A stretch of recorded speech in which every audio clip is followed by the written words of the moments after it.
Dia mengatakan yang demikian dikarenakan takut, namun hatinya mengatakan lain seperti manhaj Ahlus Sunnah, dan dia telah bertaubat. Maka oleh sebab itu Imam Al-Bukhari meriwayatkan dari Ali ibn al-Madini jauh di zaman setelah itu.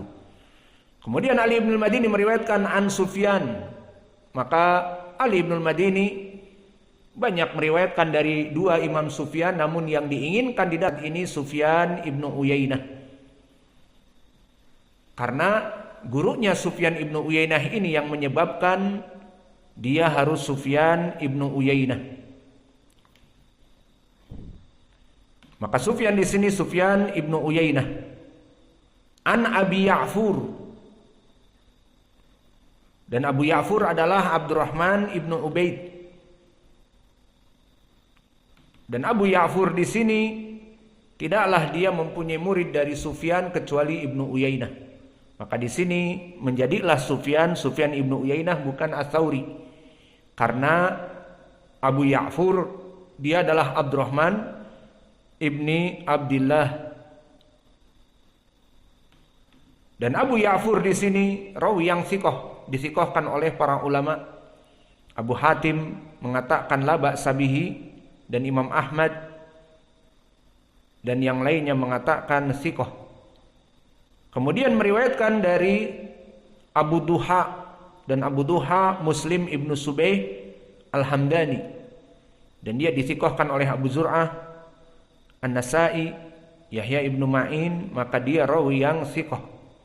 Maka dari Abu Duha dari Masruq, dan dari Masruq dari Aisyah, dan Aisyah meriwayatkan bahwa Nabi jika masuk 10 malam terakhir syadda ma'zarahu, maka dia menjauhi istri-istrinya. Wa ahya lailahu, hada syahiduna. Salat tarawih dinamakan dengan ahyaul lail, menghidupkan malam, maknanya salat malam. Maka di sini lafadznya qiyamul lail dengan disebut istilah salat malam. Maka ini pendalilan yang kedua. Kemudian pendalilan yang ketiga, dan tadi hadis Aisyah muttafaqun alaih. Pendalilan yang ketiga dari lafaz-lafaz tentang permasalahan tarawih dengan istilah qiyamul lail atau qiyamul ramadan, juga di hadis yang diriwayatkan oleh muttafaqun alaih Al-Bukhari dan Muslim, diriwayatkan oleh Imam Al-Bukhari, haddatsana Muhammad ibn Salam akhbarana Abdah an Yahya ibn Sa'id al-Ansari an Amrah an Aisyah, masih dari Aisyah. Qalat kana Rasulullah sallallahu alaihi wa ala alihi wasallam yusalli minal lail fi hujratihi wa jidarul hujrah qasirun fara'an nas sahsa an-nabi sallallahu alaihi wasallam faqama unasun yusalluna bi salatihi fa asbahu fatahaddatsu bidzalika. Maknanya pada suatu malam Nabi Muhammad sallallahu alaihi wasallam melaksanakan salat di dalam hujrah.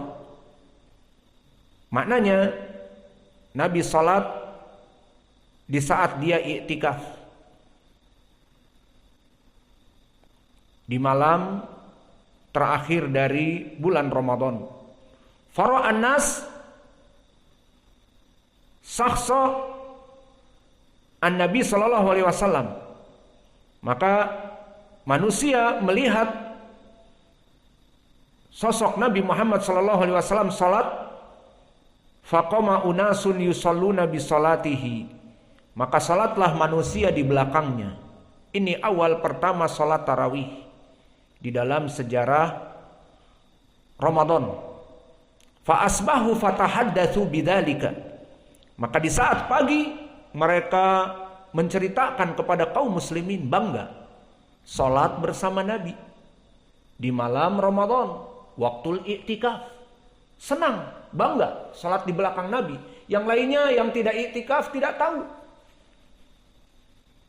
Maka akhirnya diceritakan di zaman Nabi tersebut. Maka akhirnya di malam yang kedua disebutkan faqama al-lailah atsaniyah faqama ma'ahu unasun yusalluna bi salatihi sana'u dzalika lailatain aw thalatha. Maka kata Aisyah, kemudian di malam yang kedua berdiri juga manusia bersamanya, kaum muslimin di masjid. Dan begitupun malam yang ketiganya. Berarti di sini berapa malam? 3 malam salat tarawih. Hatta idza kana ba'da dzalika, maka setelah itu di malam yang ketiga, dan setelah itu dohirnya di malam yang keempat, namun di riwayat yang lain sampai malam yang keempat. Yang jelas kesimpulannya adalah terjadi salat tarawih antara 3 malam sampai 4 malam. Fakana ba'da dzalika jalasa Rasulullah sallallahu alaihi wasallam falam yakhruj.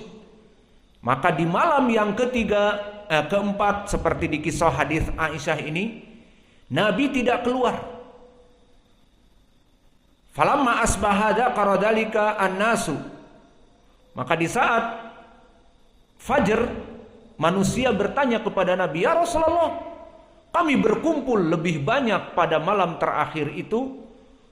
Maka mereka semuanya mengadu, "Ya Rasulullah, kenapa kamu tidak keluar?" Falamma asbaha dzakara dzalika nasu faqala inni khasyitu an tuktaba alaikum salatul lail. Maka aku meninggalkan takut bahwa diwajibkan atas kalian salat malam, salatul lail. Ini pendalilannya. Salat tarawih dinamakan apa? Salatul lail. Dan tadi disebutkan kisahnya salatul lail. Maka Nabi mengatakan, "Inni khasyitu an tuktaba alaikum salatul lail."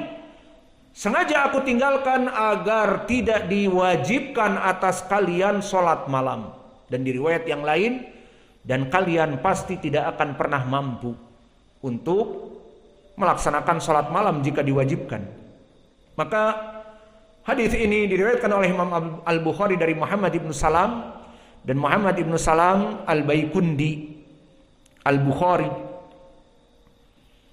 Maka dia rawi yang di atas derajat siqah dari gurunya Imam Al-Bukhari, dan dia di atas derajat siqah. Berkata Abu Hatim, siqatun saduq.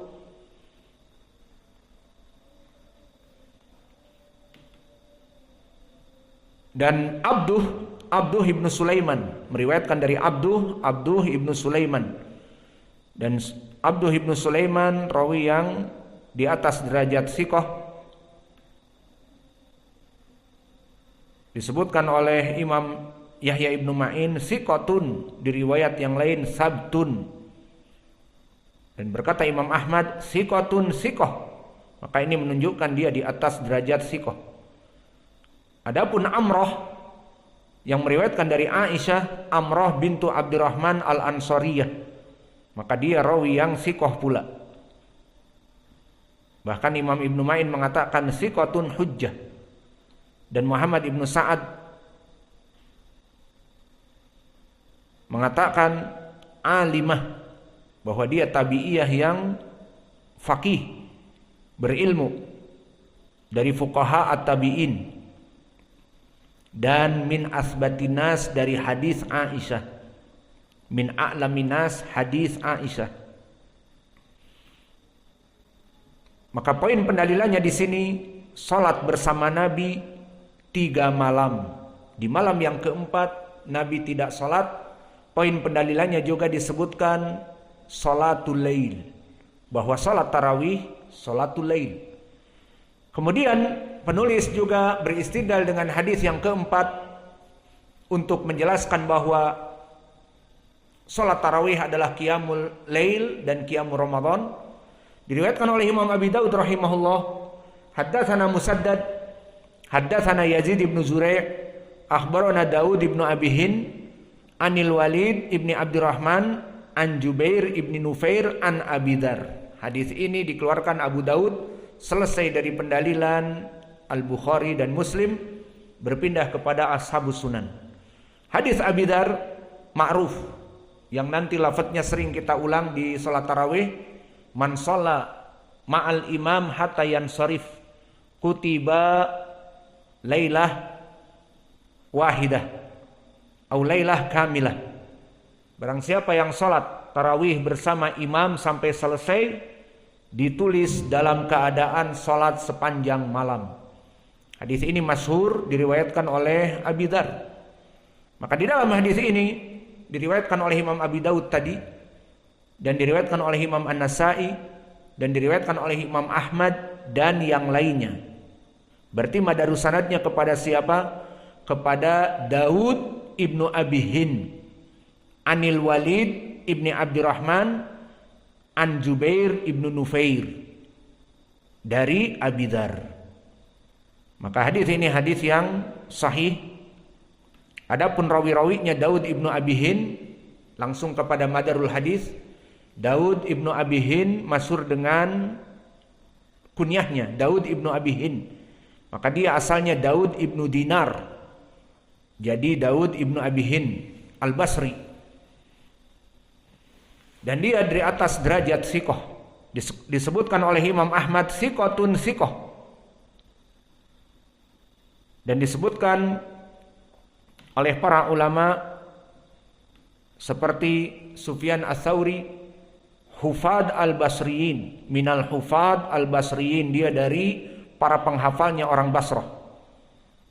Dan Muhammad ibn Sa'ad mengatakan sikotun kathirul hadis. Maka wallahu alam dia adalah rawi yang sikoh atau di atas sikoh, yang jelas hadisnya sahih. Kemudian meriwayatkan dari Al-Walid ibni Abdurrahman, dan dia adalah Al-Ansari, dan dia rawi yang sikoh juga. Disikohkan oleh Yahya ibnu Ma'in, Abu Hatim, dan yang lainnya, Abu Zur'ah. Kemudian Jubair ibnu Nufair juga rawi yang sikoh, yang meriwayatkan dari Abi Dzar, seorang tabi'i, min ajali tabi'i Syam, dari tabi'i Syam, yang sekarang Syam adalah di mana? Suria. Maka dia tabi'i dari Suria yang agung. Maka dia adalah rawi yang sikoh dari tabi'in, dan di atas derajat sikoh tentunya, masyhur dengan ilmunya. Dari Abi Dzar. Maka hadis Abi Dzar ini menceritakan sama tentang malam-malam dari salat tarawih di bulan Ramadan. Sumna ma'a Rasulillah sallallahu alaihi wa ala alihi wasallam Ramadana, falam yakum bina syai'an minasyahr hatta baqiya sab'un. Maka kami berpuasa bersama Nabi 1 bulan penuh, dan Nabi pada bulan Ramadan tidak melaksanakan tarawih, maksudnya salat bersama di masjid, sampai di penghujung dari 7 hari terakhir. Walau alam, mulai dari tanggal 23 malam hatta baqiya sab'un, yang tersisa hanya 6 ataupun 7 hari. Berarti di 7 malam terakhir, faqama bina, maka Nabi bangun menjadi imam, hatta zahaba thuluthul lail, maka sampai di dalam salat itu hilang thuluthul lail, sepertiga dari malam. Falamma kanat as-sadisah lam yakum bina, falamma kanat al-khamisah qama bina, maka di malam yang ke-6 dari sisa yang ke-6 Nabi tidak bangun. Di malam yang tersisa dari hari yang ke-5 Nabi melaksanakan salat hatta dhahaba syatrul lail, sampai selesai dari setengah malam. Faqultu ya Rasulullah, lau nafaltana qiyama hadhihi lailah. Maka di malam yang terakhir yang Nabi tinggal, dohirnya para sahabat meminta Nabi untuk melaksanakan salat bersama. Faqala inna rajula, maka Nabi mengatakan, inna rajula idza shalla ma'al imam hatta yansarifa husibalahu qiyamul lailatin. Maka ini sering kita bacakan sebagai keutamaan salat tarawih. Barang siapa seseorang salat tarawih dari awal sampai akhir sampai dengan witir bersama imam hatta yansharif sampai bubar semuanya, menandakan bukan kabur setelah 4 rakaat, bukan kabur setelah 8 rakaat witir di rumah, istilahnya seperti itu, tidak. Tetapi bersama imam, imam keluar maknanya selesai, maka makmum pun selesai. Barang siapa yang sholat bersama imam sampai imam itu selesai dengan witirnya, husibalahu qiyamul lailatin, dianggap dia melaksanakan sholat sepanjang malam. Qala falamma kanat ar-rabi'atu, maka di sini kisahnya sama seperti Aisyah. Di saat malam yang keempat, lam yakum, falamma kanat ats-tsalitsatu jama'a ahlahu wa nisa'ahu wan nas faqama bina. Maka di saat malam yang 3 dia salat, namun di malam yang keempat tidak salat. Maka maknanya 3 yang tersisa dari hari Id. Faqama bina hatta khashina an yafutana al-falah. Maka di malam yang terakhir Nabi salat bersama para sahabat sampai mendekati waktul fajr. Qala qultu wa mal falahu, qala as-sahur, sampai menjelang waktu sahur. Sumalam yakum baqiyatus syahr. Maka kemudian Nabi setelah itu tidak salat lagi sampai selesai Ramadan.